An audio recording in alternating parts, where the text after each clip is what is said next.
नमस्कार दोस्तों, हमारे YouTube चैनल शुरू शिक्षा पर आपका बहुत बहुत स्वागत है। तो ऑर्गेनिक केमिस्ट्री का अगला टॉपिक अपन डिस्कशन करते हैं। अब की बार है nomenclature of functional group containing organic compound. अब की बार जो है जो कार्बनिक यौगिक होंगे उसमें कोई ना कोई क्रियात्मक समूह या फंक्शनल ग्रुप होगा। तो अपने को सबसे पहले आपको ये समझना पड़ेगा कि फंक्शनल ग्रुप क्या है। ग्रुप क्या है? देखो, फंक्शनल ग्रुप क्या है? ये परमाणु का समूह है। परमाणु का समूह है जो जिसके अंदर आने वाले सभी ऑर्गेनिक कंपाउंड जो हैं वो एक विशिष्ट रासायनिक अभिक्रिया प्रदर्शित करते हैं। तो ग्रुप या परिभाषा लिख सकते हो, it is a atom and group of atom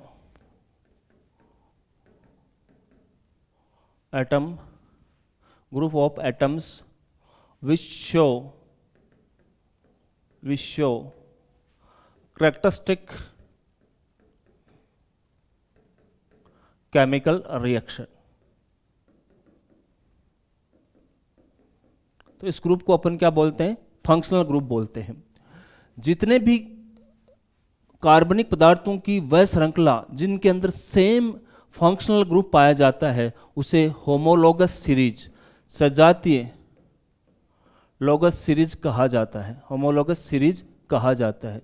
जैसे मैं आपके सामने एग्जांपल लिखता हूं, एल्कोहल की CH3COH, C2H5OH, C3H7OH, ऐसे इन सब के अंदर क्रियात्मक समूह सेम है। कौन सा है? OH है, OH है, OH है। तो इनकी बनी हुई सीरीज को होमोलोगस सीरीज बोलते हैं। और इन सभी सदस्यों को, ये सभी सदस्य जो हैं एक दूसरे के सजात अर्थात होमोलोगस होते हैं। ठीक है, ये आपको ध्यान रखना है। एक पॉइंट और ध्यान रखना फंक्शनल ग्रुप के अंदर कि फंक्शनल ग्रुप में जितने भी ये यौगिक हैं, जैसे उदाहरण के तौर पर ये जितने भी कार्बनिक यौगिक बने हुए हैं, इनकी सब की जो रासायनिक अभिक्रिया है वो एक समान होती हैं, सेम केमिकल रिएक्शन होते हैं। जैसे इसमें से किसी भी अल्कोहल को अगर आप सोडियम के साथ क्रिया करवाते हो तो वो हाइड्रोजन गैस मुक्त करता है। कौन सी गैस मुक्त करता है? Hydrogen gas. तो सजातीय श्रेणी के सभी यौगिक जो हैं वो सेम केमिकल रिएक्शन प्रकट करते हैं। तो ये थोड़ा सा फंक्शनल ग्रुप के बारे में था। अब अपन चलते हैं आगे की तरफ चलते हैं। तो अपने को आईपीएससी में फंक्शनल ग्रुप की आईपीएससी के अंदर नामांकन कैसे करते हैं? तो सबसे पहला आपको काम क्या करना है? Identification of functional group.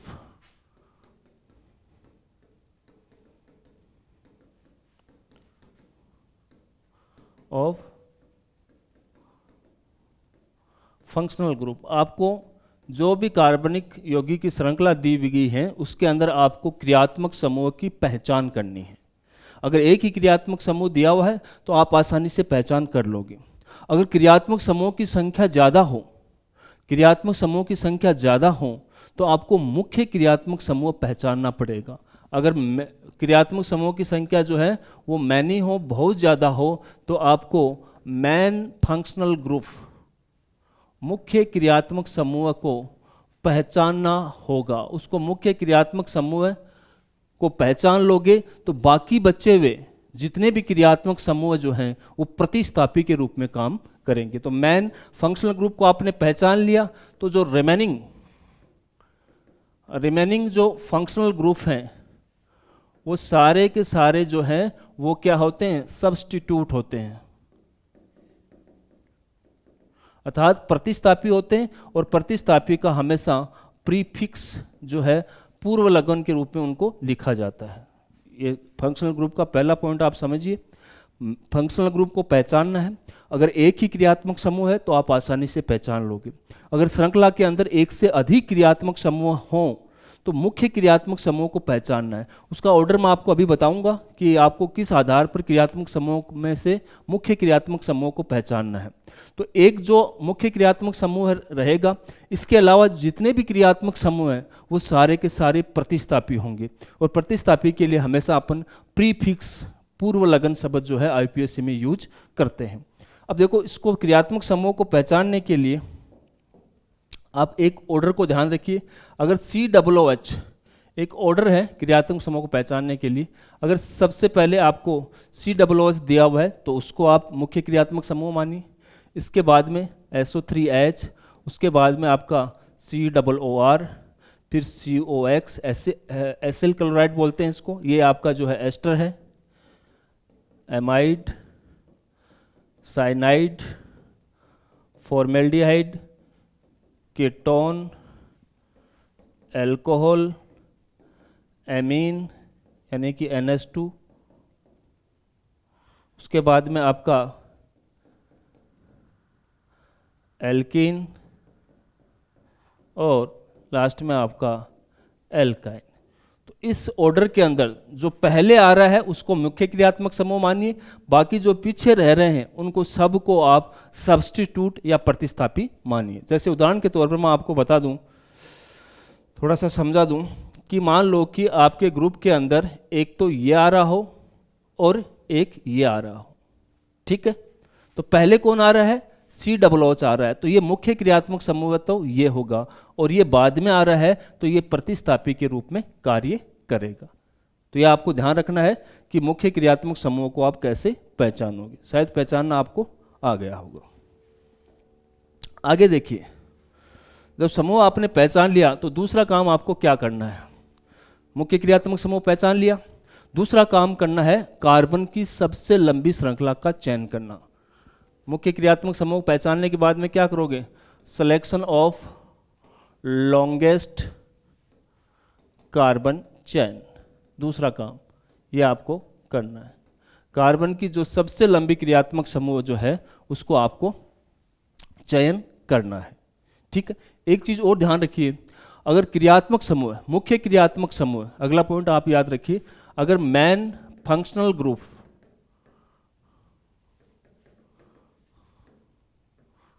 अगर मैन फंक्शनल ग्रुप जो है उसका रिपीटेशन हो रहा हो,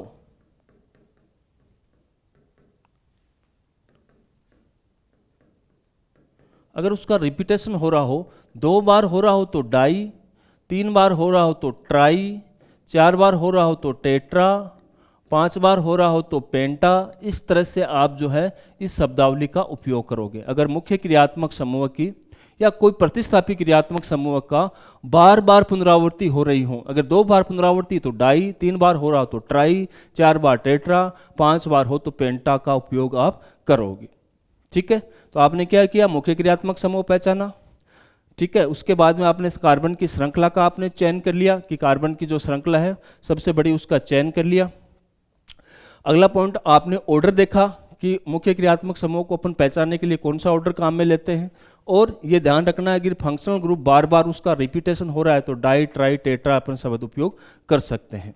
अब देखिए, मैं आपको क्रियात्मक समूह दिखाता हूँ। ये देखो क्रियात्मक समूह, ये क्रियात्मक समूह है जिनको आपको देखना है।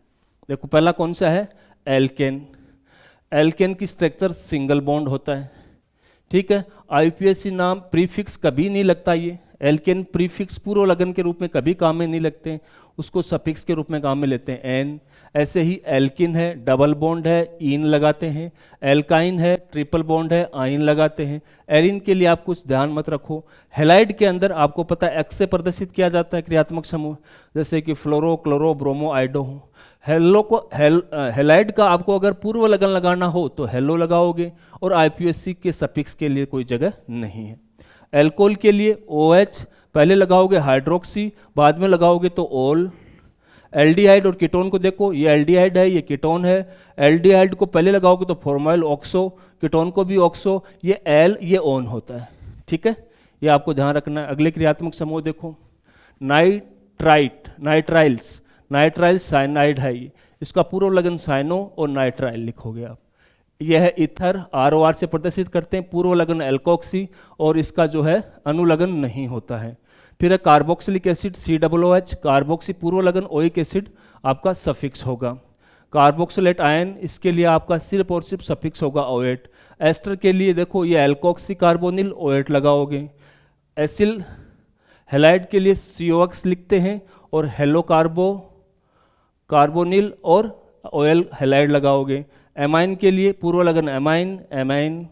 एमाइड को इस तरह से प्रदर्शित करते हैं, एमाइड से, ये नाइट्रो, ये सल्फ्यूरिक एसिड। तो ये क्रियात्मक समूह है जिनकी टेबल को आपको याद कर लेनी है, एक बार दिमाग में से लगा लेना है, याद कर लेना है कि प्रीफिक्स क्या लगाओगे। कोई भी क्रियात्मक समूह जो है, अगर मुख्य क्रियात्मक समूह नहीं हुआ तो उसका प्रीफिक्स लगेगा, पूर्व लगन लगेगा। अगर मुख्य क्रियात्मक समूह है तो उसका सफिक्स लगेगा, तो वो भी आपको ध्यान में रखना है।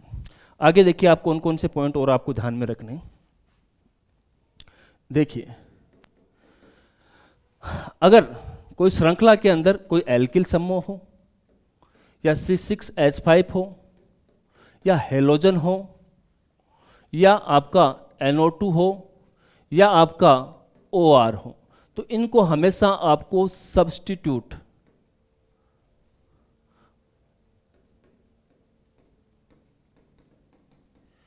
ही मानना है। हमेशा याद रखिए, अगर आपको एल्काइल, फिनाइल, हेलो, नाइट्रो और OR ये आपको कहीं पर भी लगे हुए हों तो इनको मुख्य क्रियात्मक समूह मत मानना, इनको हमेशा जो है सब्स्टिट्यूट, प्रतिस्थापी ही मानकर आपको नामांकन करना है। ठीक है, ये पॉइंट आप याद रखोगे कि जहाँ पर भी R हो, ये नियम दिए हुए हैं, जहाँ पर भी R हो, जहाँ फिनाइल हो, हेलोजन दिया हुआ हो, नाइट्रो और OR दिया हुआ हो, इनको कभी मुख्य क्रियात्मक समूह नहीं मानकर हमेशा इनको क्या माने, प्रतिस्थापी माने, ताकि आपका जो नोमेनक्लेचर है वो आपके लिए आसान हो जाए। तो ये पॉइंट आपको याद रखना है। अगला पॉइंट देखिए, अगर किसी समूह में OH और कीटोन दोनों अगर सम्मिलित रूप से हों, अगर किसी हाइड्रोकार्बन या किसी ऑर्गेनिक कंपाउंड के अंदर आपका एल्कोहलिक समूह भी हो और कीटोन भी हो, तो उसको किस नाम से प्रदर्शित करते हैं? इसका आईपीएसी नाम क्या होगा? एल्कोक्सी एल्के नॉन से प्रदर्शित करते हैं। तो इनका नाम हो जाएगा एल्कोक्सी एल्के नॉन। जैसे मैं आपको एग्जांपल देके बताता हूं।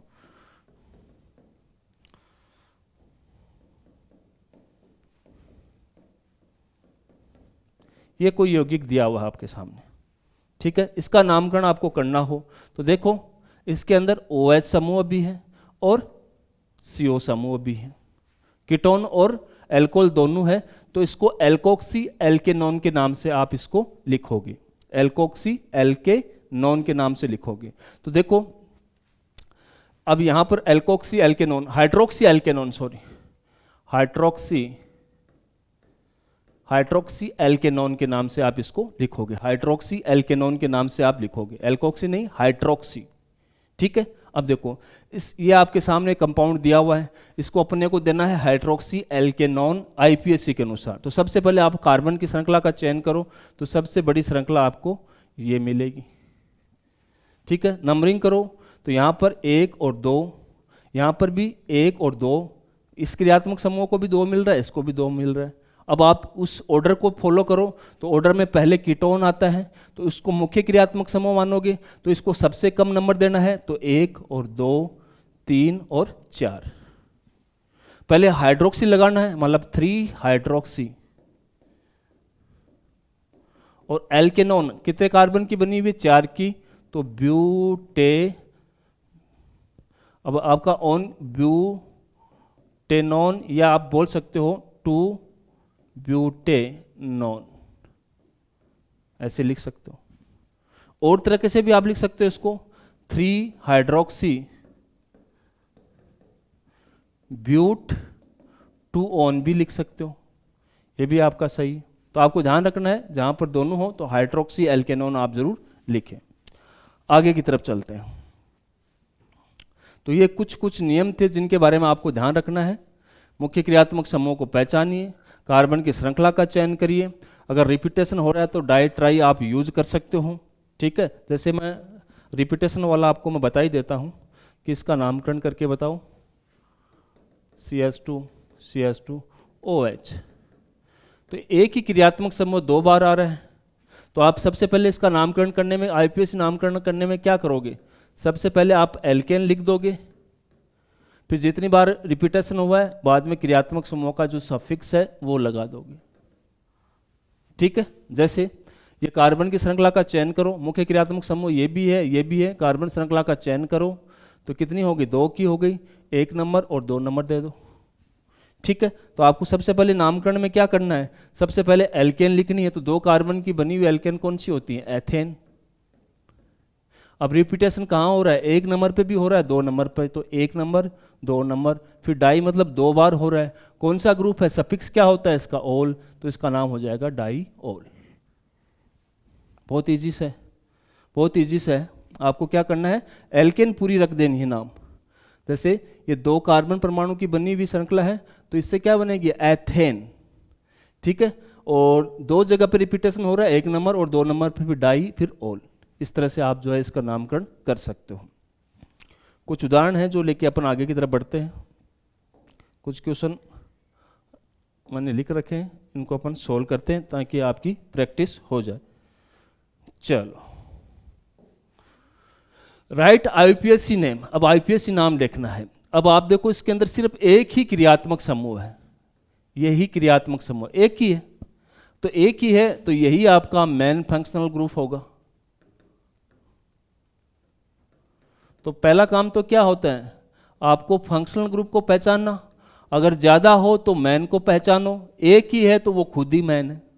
अब इस फंक्शनल ग्रुप को कम से कम नंबरिंग देना है, कम से कम नंबरिंग देना है, ये दिमाग के अंदर रखना है। अब कार्बन की श्रृंखला का चयन करो, तो सबसे बड़ी श्रृंखला तो यही होगी। चयन कर लिया, बहुत इजी सा काम है। चयन करने के बाद में देखो कि मुख्य क्रियात्मक समूह को मिनिमम नंबर देना है, तो नंबरिंग कहाँ से स्टार्ट करें। तो देखो नंबरिंग इधर से स्टार्ट करोगे तो 1 2 3 नंबर पे मिल रहा है, इधर से स्टार्ट करोगे तो 1 2 3 4 5 6 पे मिल रहा है। तो सबसे कम नंबरिंग इधर से करने पे मिल रही है, तो इधर से आप नंबरिंग कर दो इसकी, 1 2 3 4 5 6 7 और 8। बस मुख्य क्रियात्मक समूह को छोड़कर बाकी जितने सब हैं वो सब्स्टिट्यूट हैं। इनका हमें अपने को क्या लगाना है, प्रीफिक्स लगाना है।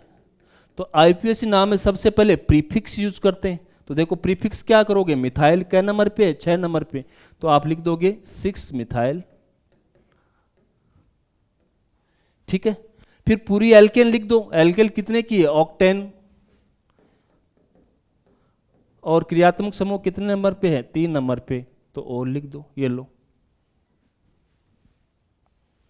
ठीक है, इजी सा है, आराम से आप कर सकते हो, क्वेश्चन प्रैक्टिस भी हो जाएगी। अगला क्वेश्चन आपकी स्क्रीन पे ये रहा, इसको भी आराम से करिए। राइट आईपीएससी नाम करना है। क्रियात्मक समूह देखिए, ये एक क्रियात्मक समूह ये है, एक क्रियात्मक समूह ये है। तो रिपीटेशन हो रहा है तो डाई वर्ड अपने को यूज करना पड़ेगा। अब देखो मुख्य क्रियात्मक समूह दोनों है, इसमें मिनिमम नंबरिंग देनी है आपको। पहले तो कार्बन की श्रृंखला का चयन करना है, तो सबसे बड़ी श्रृंखला आपकी ये रही। फिर देखो नंबरिंग ऐसे करनी है कि मुख्य क्रियात्मक समूह को मिनिमम नंबर मिले। तो यहाँ 2, यहाँ 1, यहाँ 2, सबसे कम नंबर जो है इसी तरह से करने से मिलेगी। ठीक है, नाम में क्या करना है, पहले आप एल्केन लिख दो, तो कितने नंबर की है, 6 की है, तो हेक्सेन लिख दिया नाम। ठीक है, फिर देखो क्रियात्मक समूह 2 नंबर पे भी है और 4 नंबर पे है, तो 2, 4 कितनी बार रिपीटेशन हुआ, 2 बार, तो डाई। और इसको क्या लिखते हैं, ऑन, डाई ऑन। ये लो, इजी सा क्वेश्चन है, क्रियात्मक समूह का आराम से कर सकते हो। अगला आईपीएससी नाम इसका देख लो, इसका कर लो। तो यहाँ पर आपको क्रियात्मक समूह कितने मिल रहे हैं, एक तो साहब ये है और एक क्रियात्मक समूह ये है। ऑर्डर देखो, ऑर्डर में सबसे पहले कौन आता है, COOH आता है। तो इसको आपको क्या मानना है, मैन क्रियात्मक समूह है, मैन फंक्शनल ग्रुप। और जो बच गया इसको अपन क्या मानेंगे, प्रतिस्थापी। ये क्या होता है, सब्स्टिट्यूट।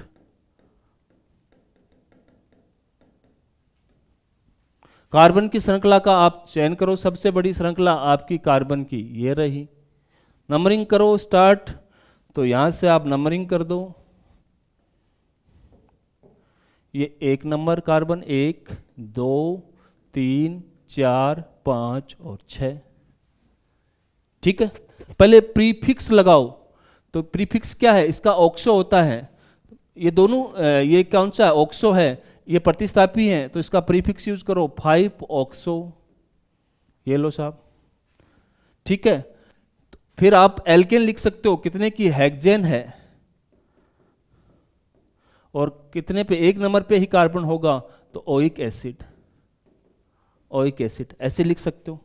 और हमेशा COOH हमेशा एक ही नंबर पे होगा, मुख्य क्रियात्मक समूह होगा तो हमेशा एक ही नंबर पे होगा, तो आप इसको भी हटा सकते हो, इस एक नंबर को हटा सकते हो और इसके साथ ओइक एसिड डायरेक्ट जोड़ सकते हो, तो पूरा नाम हो जाएगा 5-ऑक्सो हेक्सेनोइक एसिड।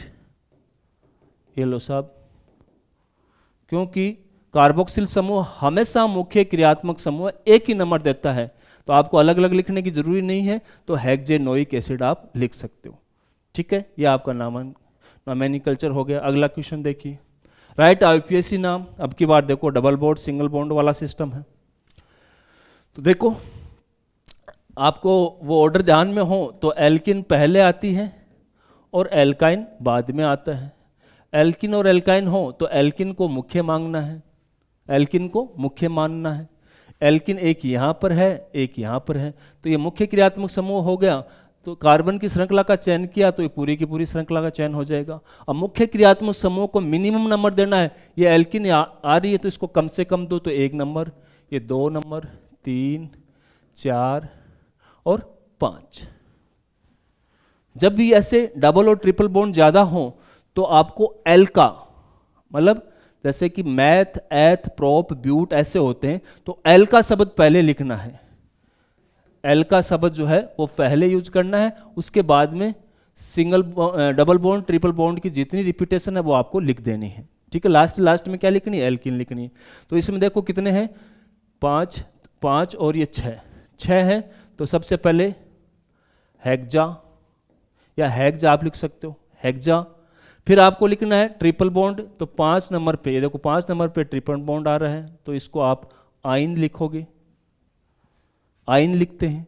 फिर आपका डबल बॉन्ड 1 नंबर और 3 नंबर पर, 1 और 3 नंबर पर 2 बार रिपीटेशन हो रहा है तो डाई इन हो जाएगा। ये IUPAC नाम हो गया।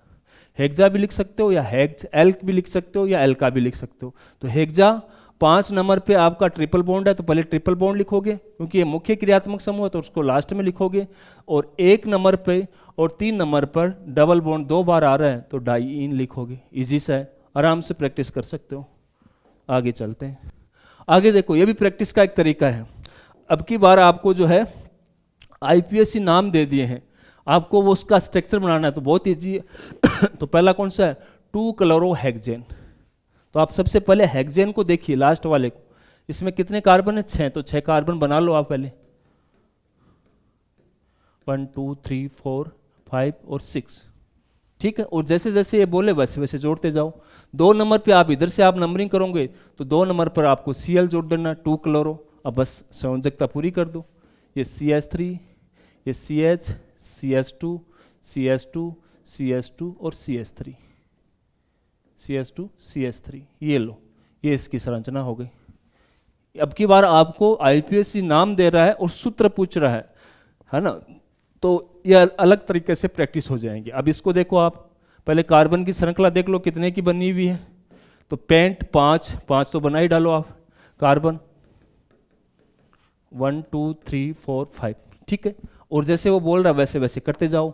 4 नंबर पर इन, मान लो कि आप इधर से स्टार्ट कर रहे हो, 1 2 3 4, 4 नंबर पे इन है, मतलब डबल बॉन्ड है, डबल बॉन्ड लगा दिया। 2 नंबर पे यहाँ से आप मार्किंग कर रहे हो तो 2 नंबर पे ओल OH है, ये लो। अब हाइड्रोजन से संयोजकता पूरी कर दो, ये CH3, ये CH, ये CH2 और ये CH और ये CH2, ये लो। ठीक है, अगला क्वेश्चन देखिए, 3-नाइट्रोसाइक्लोहेक्सेन। ये वर्ड आपको पकड़ना है, साइक्लोहेक्सेन, क्योंकि साइक्लो का मतलब चक्र में बनाना है और हेक्सेन बना लो, ये लो साहब, साइक्लोहेक्सेन बन गया। अब 3-नाइट्रोसाइक्लोहेक्सेन कर रहा है तो आप मान लो कि 3-नाइट्रोसाइक्लोहेक्सेन। अब 3 नंबर पे यहाँ से मार्किंग करी तो यहाँ पर आप नाइट्रो डाल दो, तो ये आपका हो गया 1 2 3, ये डायग्राम हो गया 3-नाइट्रो, 3 नंबर पे नाइट्रो साइक्लोहेक्सेन हो गया। अगला देखिए, अगला अपन इधर सोल्व कर लेते हैं। इसमें देखो हेग्ज पकड़ो तो 6 कार्बन बना लो, 1 2 3 4 5 और 6, ठीक है। ये आ गया हेग्ज, ठीक है। साइक्लोहेक्सेन है तो साइक्लोहेक्सेन के लिए आपको इस तरह से आपको बनानी पड़ेगी। ये लो साइक्लोहेक्सेन हो गया। अब 2 इन और 1 ओल, ठीक है। तो 1 नंबर पे ओल कर दो, तो ये कार्बन है, ये कार्बन है, और तीसरे नंबर पे 2 नंबर के कार्बन पर इन है, 2 नंबर के कार्बन पर इन है, तो 1 और 2 नंबर कार्बन पर ये डबल बॉन्ड कर दो, ये कार्बन कार्बन, और सब जगह हाइड्रोजन लगा दो, ठीक है। जैसे ये है CH, ये CH, ये CH, CH2, CH2, CH2, ये यौगिक का सूत्र हो गया। आराम से कर सकते हो। आगे देखो, देखो साइक्लो हेज का मतलब 6 का बना लिया।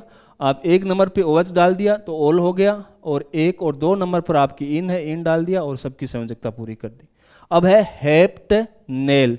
एल का मतलब होता है, आपने देखा होगा क्रियात्मक समूह में एल्डिहाइड का है। तो पहले तो आप 7 कार्बन की बनाओ, 1 2 3 4 5 6 7, 1 2 3 4 5 6 7,